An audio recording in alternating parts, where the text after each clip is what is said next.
We are the episode. Welcome. Remember, a new subscriber of this community, Johnny Dan, the prodigy, the man that I miss, and I'm glad you connected with me via these platforms. I hope you're doing well. I'll dedicate this to you. Hopefully, you check it out when you get this episode. Hopefully, you are doing well, you and your partner, and life in general. Again, it's a community, my friend. I never hesitate to call it a community because we are lacking in community. I think, imagine we used to, so we are told, or, you know, good old days. I don't know about that. But now you have to buy into it. According to Trevor Noah, you have to buy into a community, either in a club or playing games together. You have to pay your way into it and you have to be committed because you financially invested in it. I don't know how that works, but hopefully, even as we buy, we get to be better community. But with this channel of Two Koreada, my friend, this is Kim Bob, Kim Boy, Chesimet. People call me Joel. Well, all kind of names, but as long as you call me a human being, with respect of my uniqueness, I don't mind. Anyway, let's go into the subject here that I'm going to have you guys hopefully look forward to the weekend. In fact, it all begins tomorrow on Friday in Arkansas. Arkansas, where is it? Randall Tyson Track Center in Fayetteville in Arkansas. The NCAA Track and Field Indoor Championship is kicking off, and good names, exciting names are showing up to defend their names, their schools, make points for the school. Some are doubling in 3,000, 5,000, the mile, DMR. But the DMR is distance, medley, relay. So you have 400, 1,200, 800, and then the mile. Always an exciting relay, by the way. I did that one time in Texas relays back in the antiquities, back in the 90s when I was in college in UL, Lafayette, Louisiana. I remember that event. I did the 800. Who did the mile? Who did that mile? Because that one is an interesting, must have been a very tough cookie. I don't remember. Kevin didn't do it, was he? Anyway, you see that I'm talking on my friends. So when I mention these guys, they're my buddies, so they don't mind me dropping their names. Hopefully, I don't hear from their lawyers because I dropped their names. Well, we are in Arkansas for a great weekend. And Villanova, Marco Logan, Hampton Samuel, Carlton Sands of North Carolina, and Samuel is New Mexico student, collegiate. I think it's Hampton Samuel going away with this one in the 5K. I don't know about the 3,000. He's been tested in cross country. You remember this young man winning it? Hampton Samuel is a tough cookie, and I think he's winning the 5,000. Is he winning? Oh, I'm using the template of the cross country. I see him very solid. I checked him out. I think he must have done half marathon sometimes. So he has some good resume in his package. And this is indoor and it's challenging as usual. If you have been following indoor all season, it's a great, great running environment. And the championship here, Marco Lagan there's some comments about him that are fascinating to getting my attention here. Apparently, he's been getting some headlines all season for his close finishes and filtered post-race interviews. What is that all about? So the guy may be speaking his mind. All right, it's America. Speak your mind. Freedom, freedom. The one name that is exciting here that I've seen him before in the 800 meters, which is where for me I really get unglued. I talk a lot about 800. It was my bread and butter. How does that go? Bread and butter. Do you like that? I know it's a saying, but do you like bread and butter? When I was in high school, during the days that I was in high school, when I used to wear shorts and long socks all the way to my knees with knobbly knees sticking out, bread and butter was, you are in Canaan. In other words, it was life and death when you had that. That's why the Americans use that, I guess. Anyway, let's go back to a subject matter here. North Arizona Colin Salmon, the NCAA 800-meter record holder, is scratching off the 800 event that he's been known for all season. Instead, he's attempting to double up in DMR, the distance medley relay, and 3,000. Hey, my friend. Well, maybe that's his future. I don't know why he's skipping the 800. The debate is between him and his coach and maybe his team. Maybe they see better opportunities of scoring some points for Northern Arizona. Colin Salman, he's ran 144 indoor. He beat a good field while back this year. The field of Bryce Hoppel and even Donovan Brazier was on the field that day. And he destroyed them. He put them in their place. Collegiate guy getting rid of the professionals in the home straight. Well, I don't know what's going on with Colin Salman deciding not to do the 800. Instead, he's investing himself in the DMR and the 3000. Well, there you go. I think collegiate programs can be interesting. Most of the time, it's strategy. Where can we get more points? And I think it's because the 800 has rounds, and so he's looking at, well, let me go to where I don't know. I listen. I'm just speculating what made him decide to scratch the 800. Interesting indeed, but I'll leave it to be interesting because that's all I can do. But the 5,000 I've told you guys, I'm picking right now Heptom Samuel from New Mexico. Right now, he has the best time or at the top of the list here, but right behind him is Marco Logan from Villanova. 13:05 is the best time so far this year, and they are tied first and second place. I see some guy from Kenya here, Dennis Kimngetich, Oklahoma State. Of course, they'll be Kenyans. What do you think? Wherever there's a running, there's a Kenyan, my friend. This I read a quote that say every time there's birth in Kenya, people are just saying, "Oh, here comes another runner." Hey, my friend, we breed them left and right. Check my episode on what I think of why we excessively are obsessed with running and professionalism. I think I had my take.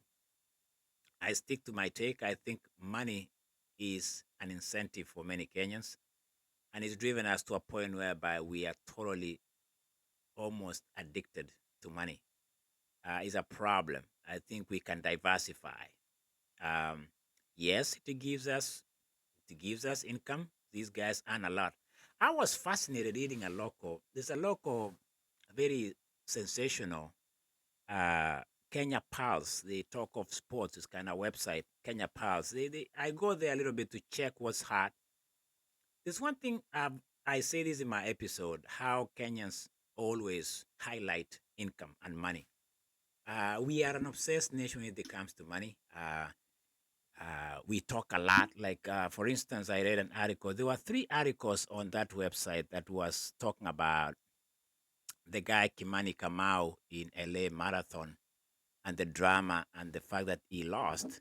And the only thing they were talking about is how much he lost. So the article was like, "Oh my God, he lost 3 million Kenya shillings, and he didn't even appeal to the organizers to have maybe something to be looked into because he was distracted by the fan, he was misled, all that drama, and he lost at the finish line." Money, yes, money. Money is what makes people do what they do. Anyway, it's interesting to go those websites in Kenya and how they attach.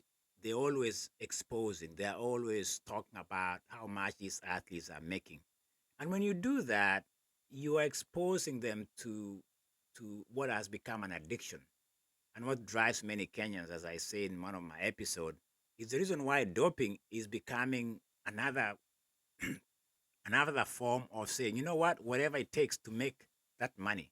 So I'll push myself. I'll even cut, do some shoddy stuff, inject some shoddy things into my system, as long as I get 3 million Kenya shillings or whatever amount we are looking at. Anyway, fascinating read for me, I thought.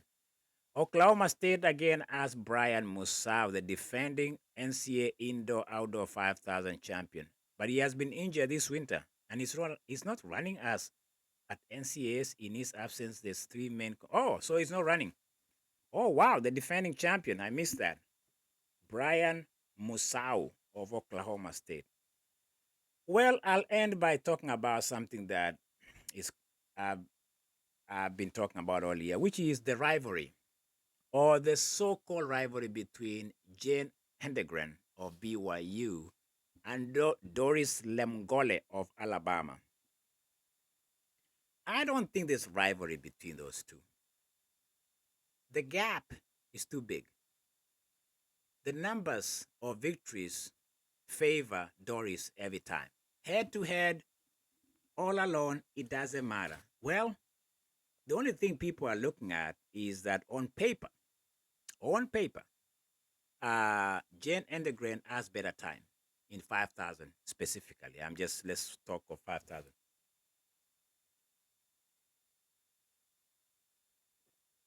Jane Endegren, the BYU athlete, is coming into this championship tomorrow night, by the way, on Friday, prime time. And DMR is tomorrow. DMR, the relay, is tomorrow prime time in Arkansas.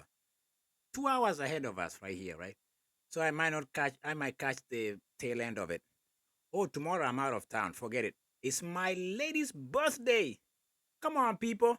Just for my lady. Give her some love with some subscribers. Happy birthday, my dear. It's her birthday coming up. So so tomorrow we are looking at Jane and the Grain, and there's been a lot of hype about their rivalry. 1441 for Jane, 1451 for Doris Lemgole. They met one time for the 3K indoor this year in Milrose. Doris just put Jane in her place. He won by 2-3 seconds in the 3,000. So what is this rivalry? I think it's good for pundits like me. It's good. It's a conversation thing. We want to talk about, hey, who's gonna win? People maybe even gambling. I don't gamble in sports, my friends. A waste of my time. So I think it's good for conversation. But the reality is this: they are both competing in an event, but there's no rivalry.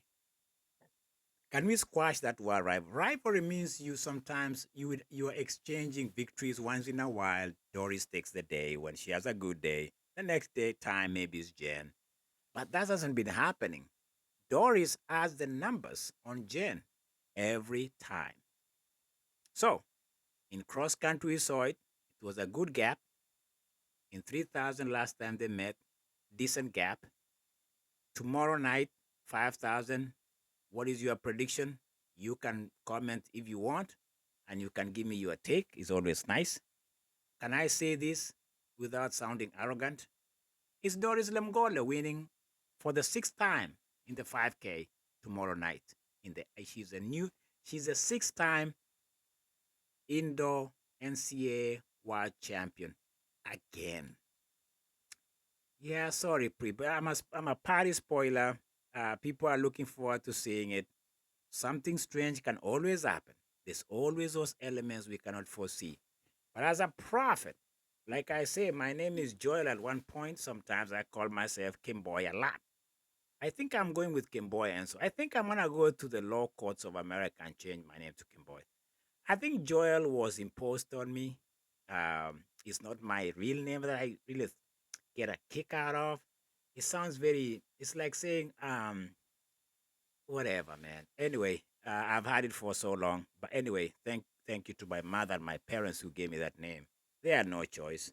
But anyway, for me, what I'm looking at here tomorrow is another victory to Doris. Let's respect this legacy she's created. And I think Jen is doing well. She has a future, she has a career. But for now, against Doris, it's a matter of, for me, by how much is she gonna win? By how, is it a big gap or the small gap? At one point, is she going to put the foot on the pedal and separate ourselves from the rest of the competitors. That's how good she is. And I think you have to respect that. And I think the world is recognizing that. But again, if you go to these websites, there's always that rivalry. For me, there's no rivalry. It's dominance after dominance between Doris and Lemgole and Jane Endegren. That's my take. And if you haven't noticed, I haven't been investing a lot of energy in NCAA. Maybe I need to do more. And maybe when the outdoor season, I wonder where the champion is going to be for outdoor.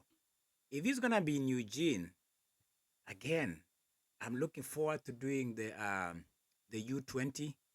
I'm hoping to go to that championship in Eugene, have a closer look at the young under 20, how they perform in the world championship there. I want to invest, I want to put some infrastructure and logistics in place for me to be able to have a close look at some of these upcoming athletes in Eugene. Eugene is 3 hours from here, 2 hours at most. So maybe I'll just take a few hours and go down there and expand on this community so I can give you guys what I call ground zero stuff. Ground zero, my friend. Yeah, stay with me. Again, take an effort, man. If you stumble on this channel, you'll never regret. You'll never be the same. You'll always have a community. You'll always have a voice from the wilderness of athletics. And it's me, the unpaid man. I hope you know that I appreciate you guys. So for whatever you do, thank you for being loyal. And for any sports analysis, take opinions, just come here, man. Like about Chelsea, we got spanked by PSG yesterday. Spanking 5-2, my friend. We lost our ways. We look like some matatu stuck in traffic in Kenya and who are just honking. Honking, honking, honking. We look horrible, horrible. Anyway, they are still young. That's not the end of the world. Somebody has to win, and sometimes it can be an ugly win. By the way, the premier teams looked terrible yesterday. Manchester City allowed, what was it, Valdeve, whatever his name, the Real Madrid guy, getting a hat trick against Manchester City in the first half. Sports, my friend, sports is emotional. But don't forget, don't chase your emotions. I'm learning that. My emotions should not dictate my day. I watched Chelsea, got a little bit sad, walked away from it, didn't kick my laptop that I was watching it on. And I can still say we got spankotology put on us yesterday. I hope we recover for the weekend playing Newcastle. We have to redeem ourselves this weekend. Well, my friend, you've covered many subjects, including our new subscriber, Johnny Dunn. My man, are you in Seattle? Last time I checked, you are assisting some school somewhere in Seattle. You are oscillating between Seattle, I don't know what else. Anyway, DM, man, put me on the line. My number is still the same. So if you remember that, always check me out, man. But it's nice to see that you subscribe to this channel. I know you are still running. I can tell the fact that you subscribed in a split of a second. Johnny Dunn, NCAA championship this weekend in Arkansas, and everything else between. The winner takes it all. Doris Lemgole, 6-time 5K champion, pre-anointed by me. Talk to you later, my friend.